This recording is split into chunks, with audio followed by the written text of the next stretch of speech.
اور پھر زندگی بھر ایک عورت کے عیب کی پردہ پوشی کے لیے زندگی بھر اپنے آپ کو یہ کہلوایا کہ بھائی زور سے بات کیا کرو میں کم سنتا ہوں. ایک عورت کی پردہ پوشی کے لیے زندگی بھر اپنے آپ کو بہرا کہلوانا پسند کیا.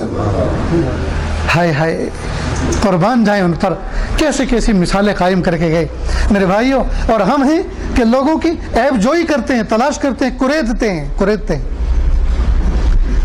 تو اللہ کے محبوب صلی اللہ علیہ وسلم فرمایا آپس میں برائیوں کے تذکرے مت کرو، برائیوں کے تذکرے مت کرو. ان تذکرے کرنے سے کسی کی اصلاح ہونے والی نہیں ہے، البتہ برائی عام ہو جائے گی، برائی عام ہو جائے گی، تمہارے دل پھٹ جائیں گے، کسی پہ تم بھروسہ نہیں کرو گے، کسی پہ تم اعتماد نہیں کرو گے. لہٰذا برائی کا بازار بند کرو، غیبت کا بازار بند کرو. اور اگر کسی کی کا تذکرہ آپ کو کرنا ہے تو نیت درست کرو. اگر آپ کو اس کی اصلاح کرنا ہے، آپ کے اندر ہمت نہیں ہے سامنے والے کے سامنے اس کی برائی کا تذکرہ اس لیے کر رہے ہیں کہ 50% میرے اندر ہمت ہے، کچھ % یہ ہمت کریں گے، ہم دونوں مل کر اس کی اصلاح کی کوشش کریں گے. ان بنیادوں پر اگر آپ بات کرنا چاہ رہے ہیں تو بے شک آپس میں تذکرہ کر لو، لیکن یاد رکھنا جب اس سے بات کرو تو آئینہ بن کے بات کرنا، آئینہ بن کر سائلنٹ موڈ میں، یعنی کسی اور کو پتہ نہ چلے.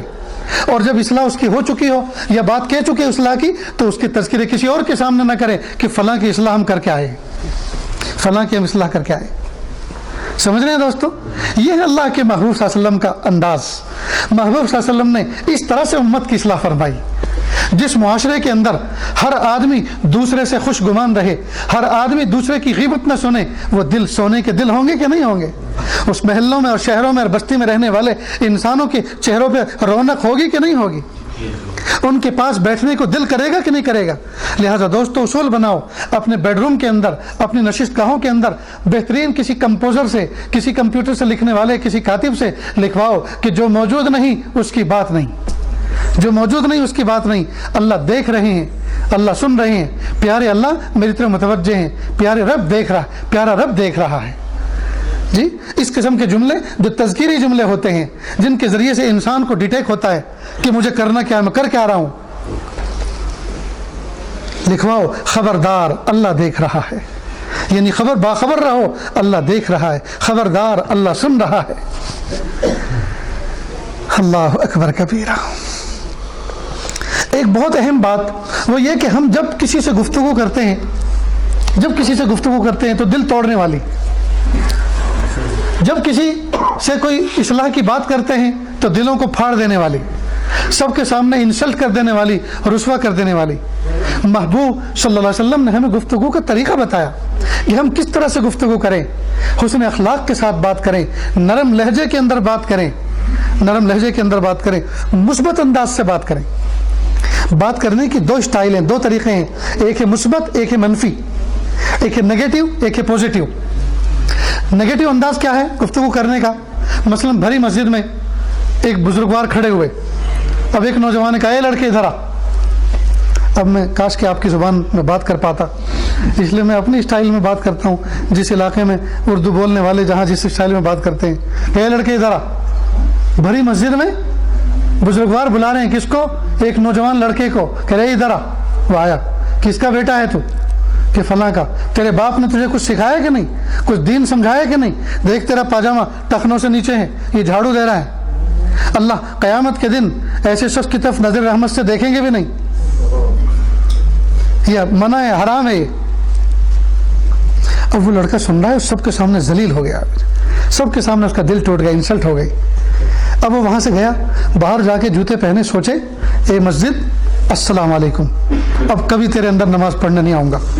جس مسجد کے اندر ایسے گدھے نماز پڑھتے ہوں جن کو بات کرنے کا شعور نہیں، سلیقہ نہیں، اس مسجد میں خاک نماز پڑھیں، گھر پہ نماز پڑھوں گا اور قیامت کے دن دیکھا جائے گا جو ہوگا اللہ غفور الرحیم. اب بتائیے اس بزرگوار کی نصیحت سے فائدہ ہوا یا نقصان؟ نقصان کیوں ہوا؟ بات صحیح تھی لیکن بات کہنے کا انداز غلط تھا. بات صحیح تھی کہ ٹخنوں سے نیچے پاجامہ کرنے والے کو اللہ قیامت کے دن نظر رحمت سے نہیں دیکھیں گے. بات 100% صحیح تھی لیکن انداز غلط تھا، اور اس کو کہتے ہیں منفی گفتگو کا انداز. سمجھ گئے دوستو؟ یہی بات کہنے کا ایک طریقہ ہے مثبت، اور وہ کیا طریقہ ہے؟ یہی مثال لو. بیٹا ادھر آؤ. قریب آیا. آپ نے سلام کیا, اس کے سر پہ ہاتھ رکھا, کندھے پہ ہاتھ رکھا, بیٹا کس کے بیٹے ہو؟ کہ جی میں فلاں کا. او ہو ماشاء اللہ تم ان کے بیٹے ہو؟ بیٹا وہ تو میرے بھائی ہیں اور تم تو میرے بھتیجے ہو, آؤ قریب آؤ. سینے سے لگایا. بیٹا کیا کرتے ہو؟ انکل میں جاب کرتا ہوں. ماشاء اللہ, اللہ تعالیٰ تمہاری حلال روزی میں برکت عطا فرمائے. بیٹا اور قریب آؤ. دیکھو یہ جو پاجامہ تم نے ٹخنوں سے نیچے رکھا ہے نا, قیامت کے دن اللہ تعالیٰ نظر رحمت سے اس کو دیکھیں گے بھی نہیں. اس لیے بیٹا قیامت کے دن اللہ ہی اگر نظر رحمت سے نہ دیکھیں تو پھر کون دیکھے گا, کون مغفرت کرے گا؟ جی اللہ ہی جب نظر رحمت سے نہیں دیکھیں گے غصہ ہوں گے. اس لیے بیٹا پاجامہ ٹخنوں سے اوپر رکھا کروں. اب آپ کہتے جا رہے ہیں اور وہ پاجامہ اوپر کرتا جا رہا ہے, آپ کہتے جا رہے ہیں اوپر کرتا جا رہا ہے. جی اور آپ جب بھی راستے میں کبھی ملیں گے آپ بائک روک کے, انکل السلام علیکم, آپ خیریت سے ہیں؟ چلیے میں آپ کو پہنچا دوں. کہاں جانا ہے؟ ارے نہیں بیٹا میں تو یہیں گھر جا رہا ہوں. یہ ہے مثبت انداز. زندگی بھر کے لیے آپ نے اس کے دل میں اپنی جگہ بنا لی. جب جب آپ کو دیکھے گا سلام کرے گا, جب جب آپ کو دیکھے گا گاڑی روک کے بات کرے گا. یہ ہے دوستو اسلام. آج ہم اسلام کو چھوڑ کر مسلمان کہلا رہے ہیں, اسلام کو چھوڑ کر مسلمان کہلا رہے ہیں. ہم راہ کا روڑا بن چکے ہیں, نالی کا پتھر بن چکے ہیں, جو پتھر نہ خود پانی پیتا ہے نہ آگے جانے کا راستہ دیتا ہے, رکاوٹ کا باعث بنا ہوا ہے. آج ہم نہ اسلام خود قبول کر رہے ہیں اور نہ دوسرے کو موقع دے رہے ہیں. ہمارا پڑوسی ملک جہاں کی ایک ٹیم یہاں بھی کھیلنے آئی ہوگی اور یہاں کی ٹیم بھی وہاں کھیلنے جاتی ہے. اس حج میں وہاں کے جو پہلے سابق کپتان تھے انضمام الحق, وہ ہمارے گروپ میں آئے حج میں, اور نوجوان جمع ہو گئے, کہا کچھ بات کریں, تو انہوں نے بیان شروع کیا. تو وہ کہنے لگے کہ ہمارے پڑوس ہندوستان کے جو ہے ایک ٹیم کھلاڑیوں کی ہمارے وطن میں پہنچی. حضرت مولانا طارق جمیل صاحب دامت برکاتہ ہمیں مغرب کی نماز پڑھانے کے لیے اسٹیڈیم آیا کرتے تھے. تو مغرب کے بعد وہ ہمارے درمیان کچھ بات بھی کرتے تھے. تو یہاں کی ٹیم کے 2 کھلاڑی, انہوں نے نام لیا کہ 2 کھلاڑیوں کہنے لگے مجھ سے کہ ہم بھی بیٹھ سکتے ہیں ان کے بیان میں. کہاں ضرور بیٹھے. چنانچہ وہی بیٹھ گئے. بیان سننے کے بعد جب حضرت مولانا جانے لگے تو انہوں نے بھی ان سے ہاتھ ملایا. جب وہ جانے لگے تو کہنے لگے اس بندے کی بات دل پہ اثر کرتی ہے. یہاں کے کھلاڑیوں نے, ہمارے ملک کی ٹیم کے کھلاڑیوں نے کیا کہا؟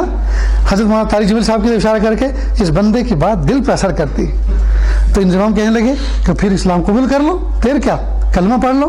کہ یار پڑھ تو لیں لیکن تمہیں دیکھ کے جی نہیں کرتا.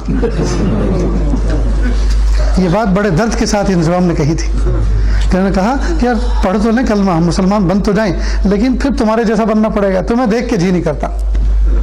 میرے بھائیوں, نہ جانے کتنے لوگ اسلامی تعلیم پڑھ پڑھ کے اور اسلامی تعلیمات کو سن سن کے ان کا دل چاہتا ہے اسلام میں داخل ہونے, اسلام قبول کرنے کو, لیکن ہماری ذات اور ہمارے بیہیو اور ہمارے برتاؤ اور ہمارا عمل لوگوں کو روک رہا ہے. دوستو اللہ کے لیے ہم اللہ سے سچی توبہ کریں, ہم اللہ کی طرف رجوع کریں, ہم اچھے مومن بن کے زندگی گزاریں, ہم اچھے مومن بن کے زندگی گزاریں, ہم سائلنٹ میسج دیں دوسروں کو.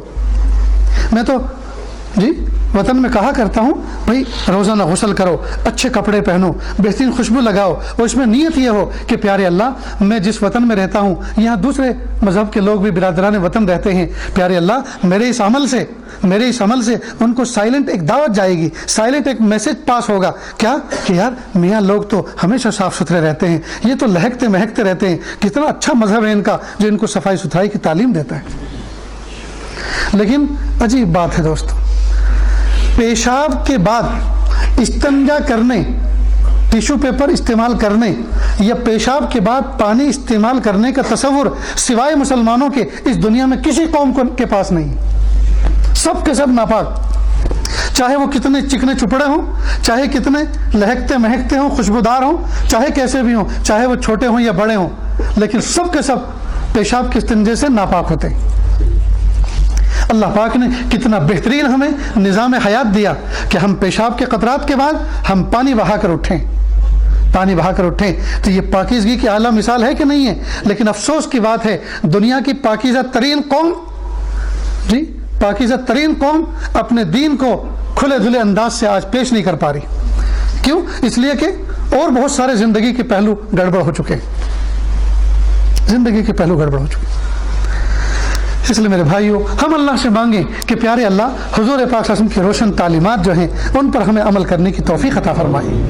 ہم وقت پہ نماز پڑھیں، وقت پر ذکر و اذکار کریں، ہم تلاوت کریں جی، اللہ کے محبوب صلی اللہ علیہ وسلم نے حسن معاشرت جو ہمیں عطا فرمائی ہے ہم اس کے مطابق زندگی گزاریں۔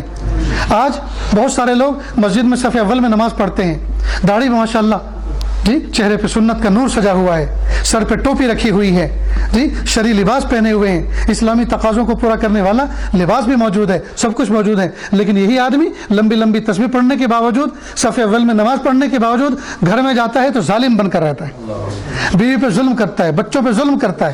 یاد رکھنا، جو بندہ اپنی بیوی پہ ظلم کرے گا اللہ تعالیٰ ظالم کو اپنے ولایت کبھی نہیں دیا کرتے، ظالم کو اپنی ولایت کبھی نہیں دیا کرتے۔ لوگوں کے سامنے ہم بزرگ بنے پھرتے ہیں اور تنہائیوں میں شیطان کو شرما دینے والے کاموں کا ارتکاب کرتے ہیں۔ تنہائیوں میں ہمارا عمل کچھ اور، مخلوق کے سامنے کچھ اور، جلوت میں کچھ اور، خلوت میں کچھ اور۔ یہ دو رنگی زندگی، ہم یک رنگی زندگی گزاریں۔